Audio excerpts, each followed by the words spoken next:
মেহেদি বেতন দিছা? স্যার দিছি, সামনে মাসের দাও দিয়ে দিছি।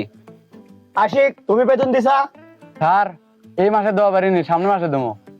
আচ্ছা সমস্যা নাই, তাহলে এখন আমরা পড়ার দিকে যাই। মেহেদি বলো তো 2 যোগ 2 কত হয়? এটা তো সহজ স্যার, 2 আর 2 4 হয়। গুড মেহেদি গুড, সুন্দর হয়েছে। তাহলে আশিক এখন বলো তো 4000 যোগ 4000 তারপরে গুণন 8000, তার থেকে বাদ দেয় 100 কত থাকে? স্যার পারবো না আমি।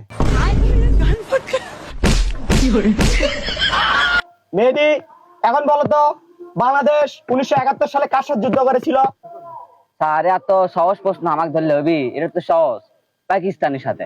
গুড মেহেদি গুড। হ্যাঁ আশিক বলো বাংলাদেশের বিশ্বকবি রবীন্দ্রনাথ ঠাকুরের নানার দাদা তার নাম কি ছিল? স্যার কবে পারবো না।